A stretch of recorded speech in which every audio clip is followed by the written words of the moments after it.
Hello guys, तो आज हम ड्रॉ करने वाले हैं श्रीमती रमाबाई। अगर आपको ऐसी आउटलाइन बनाना है तो वीडियो को एंड तक देखना है। तो चलिए शुरू करते हैं। अगर आपको पता नहीं हो तो मैं बता दूं, ये डॉक्टर भीमराव अंबेडकर जी की पत्नी है। तो रेफरेंस फोटो आप देख सकते हो। रेफरेंस फोटो पर हम ग्रिड बना लेंगे। इस रेफरेंस फोटो की लिंक मैं डिस्क्रिप्शन में भी दे दूंगा। तो सबसे पहले हम पेपर पर भी ग्रिड बना लेंगे। ये मेरे पास A4 साइज का पेपर है। तो ग्रिड बनाना आपको आता ही होगा। अगर आप मेरे पुराने सब्सक्राइबर हो और नहीं आता तो चलिए बनाते हैं। जिनको ग्रिड बनाना आता है और उन्होंने पहले से बना के रखा हो तो ये पार्ट आप स्किप कर सकते हो।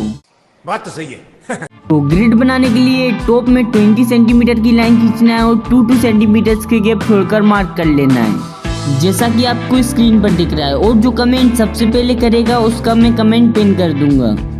इसके बाद हमको वर्टिकल में 28 सेंटीमीटर की लाइन खींचना है और यहाँ भी 2 सेंटीमीटर के गैप छोड़कर मार्क कर लेना है।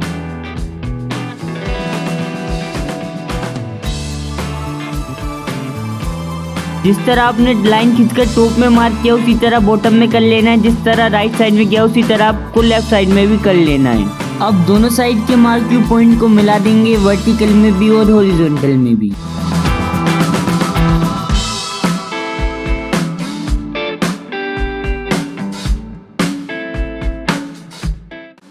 बस और क्या, बन गई ग्रिड। ऐसे ही आप आउटलाइन बनाना भी सीख जाओगे। तो मेरे साथ साथ ड्रॉ करते रहना है। अब आपको ग्रिड पर नंबरिंग कर लेना है, जिससे कि आपको ऑब्जर्व करने में आसानी रहेगी। तो आउटलाइन बनाना हम इस बॉक्स से स्टार्ट करेंगे। तो ये बॉक्स 5th कॉलम और 6th रो में है। इसी को हमको पेपर पर भी देख लेना है, 5th कॉलम और 6th रो। तो आउटलाइन बनाना हम यहाँ से स्टार्ट करेंगे। अब बिना स्किप किए मेरे साथ साथ ड्रॉ करो। वीडियो की स्पीड ज़्यादा लगे तो यूट्यूब पर एक प्लेबैक स्पीड नाम का ऑप्शन है, उससे आप स्पीड कम भी कर सकते हो। तो मिलते हैं वीडियो के एंड में।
हमारी आउटलाइन कंप्लीट हो चुकी है। अगर आपकी आउटलाइन बन गई हो तो कमेंट में बताएं, और आपको ये ड्राइंग कैसी लगी ये भी कमेंट करके बताएं। तो मिलते हैं नेक्स्ट वीडियो में, तब तक के लिए जय हिंद।